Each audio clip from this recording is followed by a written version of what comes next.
दो वृत्तों, ठीक, दो वृत्तों की परिधियों में, दो वृत्तों की परिधियों में अनुपात जो है वो 2 और 3 का है। 2 और 3 में क्या है?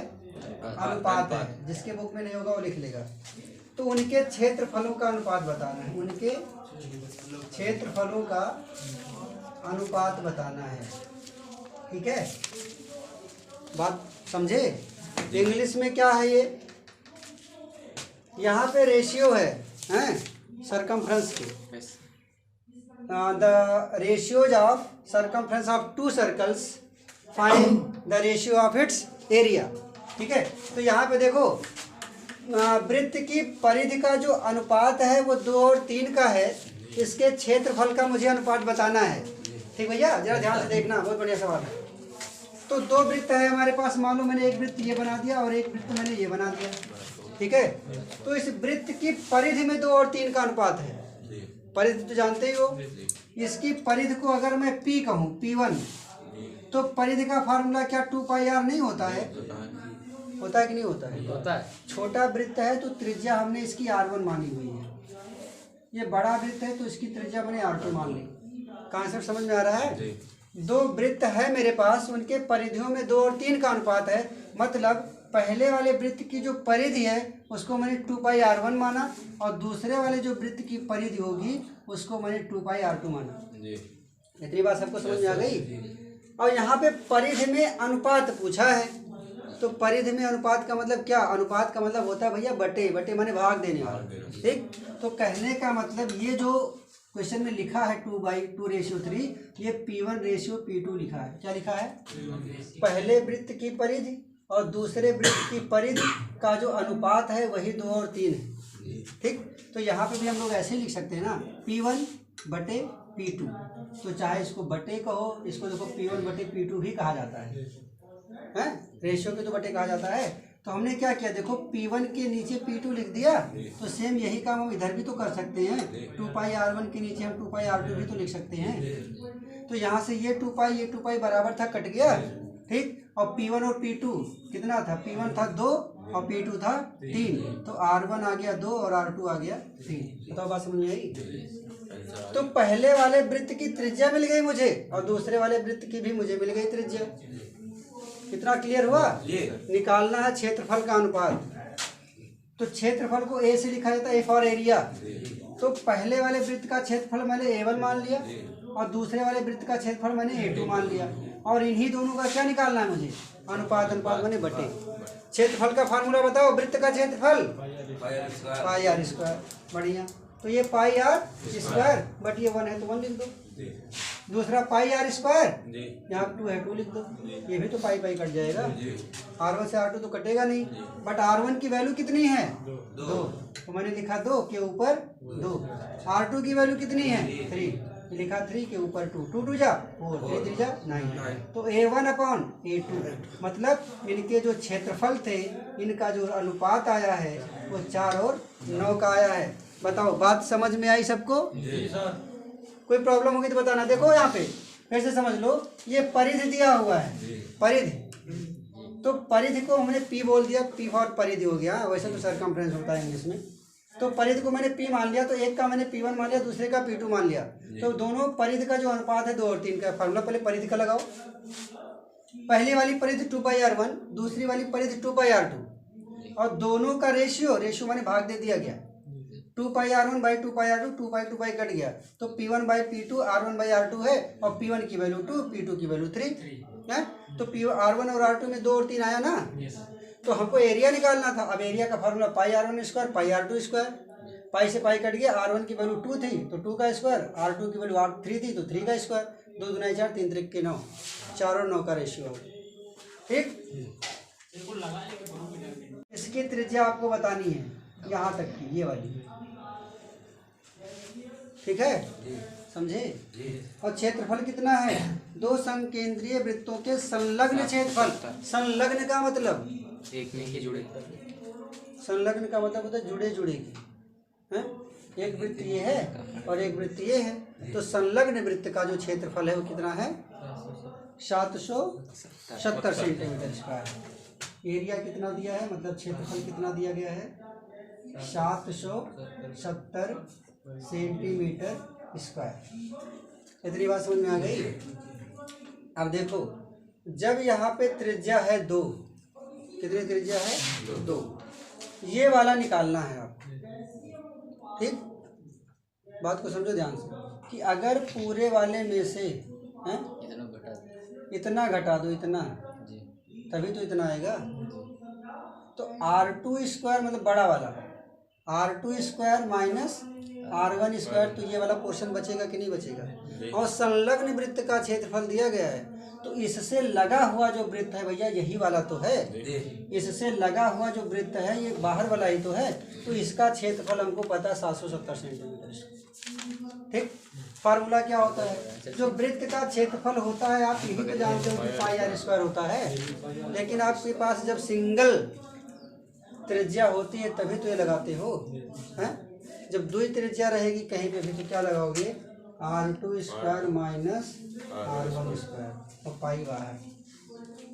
मतलब एक बार लिखा है पाई R2 स्क्वायर, एक लिखा है पाई R1 स्क्वायर, उसी को माइनस करके मैंने एक साथ लिख दिया। यानी कि जब कभी भी आपको दो त्रिज्या मिलेगी, दो त्रिज्या, ठीक, तो क्या लगाओगे वहाँ पे, एरिया पाई लगाओगे। अब R तो जनबे करते हो R स्क्वायर होता है। ठीक, करना क्या है कि बड़े वाले का स्क्वायर माइनस छोटे वाले का स्क्वायर कर देना है। ठीक, और ये किसके बराबर है, ये वाला, ये 770 के बराबर है हमारा। ठीक है, तो ये हो गया आपका 770 बराबर 22/7 और एक त्रिज्या है, मतलब ये बड़ी वाली त्रिज्या है, तो बड़ी वाली त्रिज्या है आपकी 21 का स्क्वायर माइनस R स्क्वायर, इसकी त्रिज्या R है। तो जरा ध्यान से देखो, त्रिज्या गुणा होता है ना। देखो एक तरीका और है यार, अगर तुम लोग समझ लो तो अच्छी बात है, नहीं तो फिर थोड़ा सा टफ हो जाएगा। ये है कि जैसे बीच में यहाँ पे देखो कोई सिंबल है, नहीं है, मल्टीप्लाई का सिंबल है, तो ऐसे केस में क्या होता है, आप अंश का अंश में काट सकते हो हैं।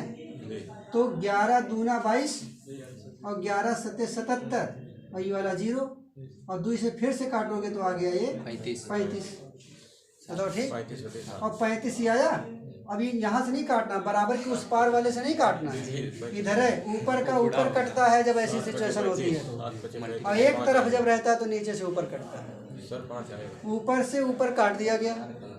ये जो 35 है यहाँ पे ये वाले 7 का गुणा होगा क्योंकि तिरछा गुणा होता है।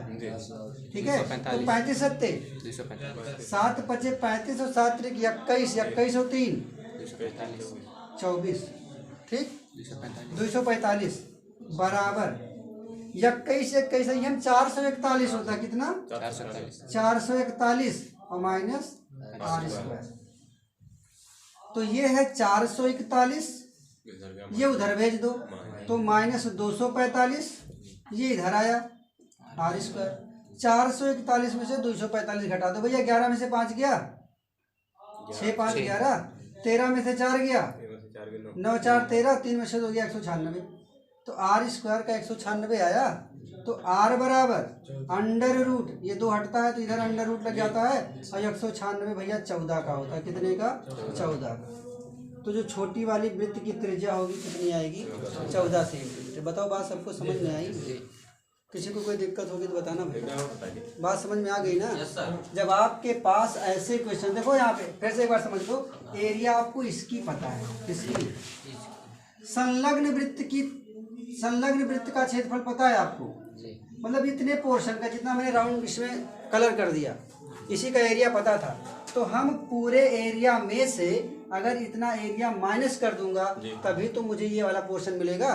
तो पूरे एरिया में से मैंने ये छोटा वाला एरिया माइनस कर दिया अंदर वाला, तभी तो मुझे 770 मिला। अब 22 से काट दिया गया है तो 7 का इधर गुणा किया 245, 21 का 2 बार गुणा करोगे जब तो 441 आएगा। और 441 में से 245 घटा के 196 का स्क्वायर रूट 14 हो तो गया भैया। सुनो भैया अगला क्वेश्चन देखो यहाँ पे, सब लोग ध्यान से सुनो। एक अर्धवृत्ताकार चांद का परिमाप है 72 सेंटीमीटर, इसका व्यास होगा। ये अर्धवृत्ताकार चांद हो गया। यहाँ देखो ध्यान से सब लोग, एक अर्धवृत्ताकार चांद का जो परिमाप है, ठीक है, परिमाप जो है वो 72 सेंटीमीटर है। कितना है? 72 सेंटीमीटर है। Perimeter of moon is equal to 72 centimetre. इसका व्यास क्या होगा? व्यास यहाँ पे क्या बताना है? व्यास बताना है क्या होगा? व्यास फॉर डायमीटर।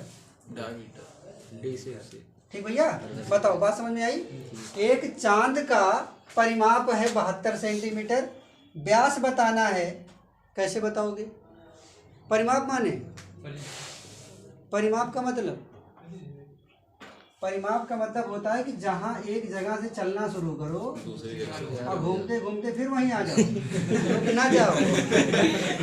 एक जगह से चलो दूसरी जगह रुक जाओ ना। अरे यार देखो, यहाँ पे परिमाप का मतलब होता है कि जहाँ से चलो वहीं पहुँच जाओ, तो उसी को परिमाप बोलते हैं। मतलब पूरा का जो लेंथ है ना, जहाँ से चले वहाँ पहुँच गए, तो यहाँ तक चलने में आपने जो डिस्टेंस कवर करी है वही आपका परिमाप कहलाता है। हाँ, तो परिमाप को समझो। यहाँ पे परिमाप दिया है अर्धवृत्त का, ठीक है? तो जब इसका परिमाप क्या होगा? अर्धवृत्त का परिमाप क्या होता है? वैसे तो परिमाप आपको पता है, परिमाप बने वही परिधि भैया है। परिधि को ही परिमाप बोला जाता है। परिमाप सीधे लाइन वाले को बोला जाता है, और जब कर्व लाइन होती, तिरछी लाइन, उस समय परिधि बोल दिया जाता है, लेकिन बात एक होती है। तो जो परिमाप है यहाँ पे हमारा अर्धवृत्त का परिमाप वैसे होता क्या है भैया? अर्धवृत्त वैसे तो 2πr होता है ना पूरे का। तो जब 2πr पूरे का होता है तो आधे का क्या होगा? πr होगा। लेकिन क्या ये सही है? देखो, जब वृत्त ऐसा होता है आपका, तो अर्धवृत्त का परिमाप मतलब यहाँ से यहाँ तक चलते हो, ये इतना पोर्शन छूटता है, तो इतने का 2πr होता है। देखो, ये पूरे का 2πr होता तो इतने का πr है ना, यहाँ से यहाँ तक का πr है। लेकिन इसमें एक लाइन में ये भी तो है, ये भी तो है, तो ये भी तो ऐड करोगे उसमें जी। बताओ क्या बोला जाता है कि खाली आपका अर्ध यहाँ तक की बात अगर होती तब तो πr ठीक था जी। लेकिन इसमें इतना पोर्शन और भी तो है जी। इसको x मान लो जी। बताओ, x मान लो। तो ये परिमाप जो है आपका वो 72 सेंटीमीटर का है, बराबर 22/7। अब देखो जरा ध्यान से, ये वाला पोर्शन जैसे इधर मिलाओ, इधर मिलाओ, इधर मिलाओ, हर तरफ आर ही तो होता है। तो ये आर है, तो ये भी तो आर होगा। यानी कि जिसको मैंने यक्ष माना हुआ है वो किसके बराबर है? जिसको मैंने यक्ष माना है वो किसके बराबर है? 2 यार भैया, नहीं समझ में आ रहा है? ये जिसको यक्ष माना है वो 2 आर के बराबर नहीं है। वृत्त की त्रिज्या आर होती है, तो यहाँ से यहाँ तक आर, यहाँ से यहाँ तक आर, यहाँ से यहाँ तक आर, वृत्त की त्रिज्या आर होती है। और हमने देखो इतने का तो मैंने लिखा πr, और यहाँ से यहाँ तक को मैंने यक्ष मान के लिख दिया, क्योंकि यहाँ पे इसका परिमाप, इसके परिमाप में ये भी आता है और प्लस इतना ये भी आता है, तो πr + x होगा। तो हमने देखो क्या किया है कि ये इतना पोर्शन आर है, ये इतना पोर्शन आर है, तो यहाँ से यहाँ तक मिला के 2r हुआ। तो यक्ष के बराबर कौन होगा? 2r होगा। तो ये 22/7 आर हो गया, और ये जो यक्ष था ये किसके बराबर है? 2r। ये सबको बात समझ में आ रही है ना? हैं? किसी को कोई कंफ्यूजन होगी तो बताना भैया। ठीक, अब जरा देखो ध्यान से। अब ये तो कटेगा नहीं, इससे अब नहीं काट पाओगे, इसको क्यों नहीं काट पाओगे? क्योंकि बीच में प्लस आ गया। ठीक, हम यहाँ पे आर कॉमन कर सकते हैं कि नहीं कर सकते? कर सकते हैं सर। यहाँ पे भी आर है, यहाँ पे भी आर है। अगर हम लोग आर कॉमन कर लेंगे तो 22/7 और प्लस 2 बचेगा कि नहीं बचेगा? बताओ। बचेगा। ये पाई की वैल्यू है, अब आर तो आर रहेगा ही, लेकिन जो हमने यक्ष माना था वो आर + आर, मतलब यक्ष की जगह 2 आर है, तो आर इसमें भी है, आर इसमें भी है। ये वाला आर जब हम बाहर करेंगे तो 22/7 प्लस 2 बचे। ये बटे में है, इसको भी बटे में बना लो 1 लिख के। अब देखो, ये 72 बराबर आर, फिर ये गुणा करो, 22 × 9 22, 7 दूनाई 14 और बटे 7। ठीक, कितना आएगा? ये आ गया हमारा 72 बराबर आर, 22 और 14 36 और बटे 7। हमने क्या बताया था कि बीच में अगर गुणे का चिन्ह कहीं प्लस माइनस ना लगा हो तो ऊपर का ऊपर नीचे का नीचे काट सकते हैं। तो 36 दूना 72, तो आर बराबर भैया 7 दूनाई 14, तिरे गुड़ा होगा ना, देखो बीच में बराबर लगा है, ये नीचे है, 7 दूनाई 14। तो त्रिज्या अगर आपकी 14 सेंटीमीटर आई है तो जरा मुझे बताओ व्यास कितना होगा? 28। व्यास त्रिज्या का दुगना होता है, 14 दूना 28 सेंटीमीटर। बताओ क्वेश्चन समझ में आया? छोटा सा है लेकिन बढ़िया सवाल।